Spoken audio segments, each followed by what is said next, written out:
नमस्कार दोस्तों, आज मैं आप लोगों के लिए पूर्ति वैभव खरे जी की एक बहुत ही सुंदर रचना जयपुरी रजाई लेकर आई हूँ। कहानी पसंद आती है तो इसे लाइक कीजिएगा, अपने दोस्तों और रिश्तेदारों के साथ में शेयर कीजिएगा। हमारे चैनल पर नए हैं तो प्लीज़ सब्सक्राइब करना बिल्कुल मत भूलिएगा।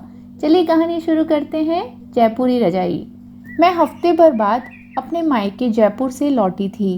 घर बेहद गंदा हो रखा था और माँ जी आज सुबह से हमारी मेड कौशल्या को भला बुरा कहने में लगी हुई थी। आजकल इन काम वालियों की बातों का भरोसा नहीं करना चाहिए। 2 दिनों की छुट्टी का बोल कर गई थी और आज देखो तीसरा दिन हो गया है। 9 बज गए हैं पर कौशल्या का कोई अता पता नहीं है।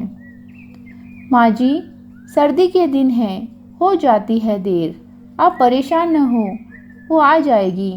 और अब तो मैं आ गई हूँ ना, आप बिल्कुल भी चिंता न करें, मैं सारा काम कर लूँगी। मैंने सासू माँ का गुस्सा शांत करने के लहजे से कहा और फिर मैं उन्हें जयपुर से लाई हुई जयपुरी रजाई दिखाने लगी।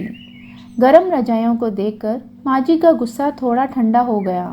वाह, क्या गरम रजाइयाँ हैं! जयपुर की रजाई की तो बात ही अलग है, एकदम हल्की फुल्की और गरम।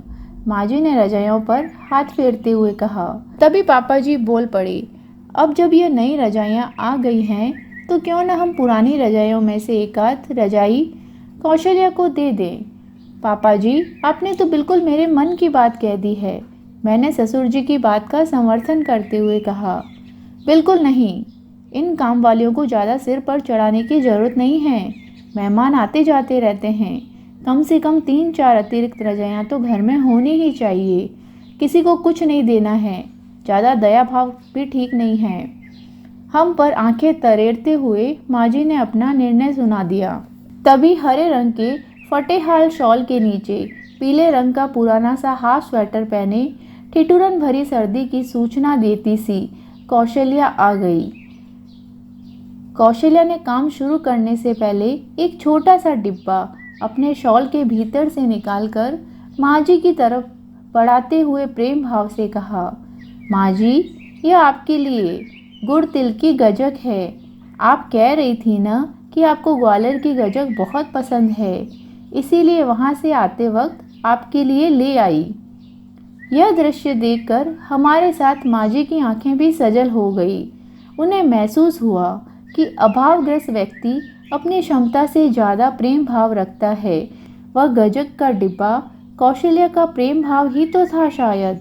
ऐसा ही कुछ सोचते हुए माँ जी के मन में उसके प्रेम के प्रति प्रेम भाव जाग उठा और उन्होंने पुरानी रजाई की जगह नई जयपुरी रजाइयों में से एक रजाई उठाकर कौशल्या की ओर बढ़ाते हुए कहा, लाओ दो अपने पीहर की प्रसिद्ध गजक और यह लो बहू के शहर की प्रसिद्ध जयपुरी रजाई। कौशल्या माँ जी की इस भेंट से बहुत खुश हुई और माँ जी और कौशल्या के बीच हुए इस प्रेम विनिमय की गर्माहट को हम सब ने महसूस किया। कहानी अगर आपको पसंद आती है तो इसे लाइक कीजिएगा। मिलती हूँ किसी नई रचना के साथ, तब तक अपना ख्याल रखिए।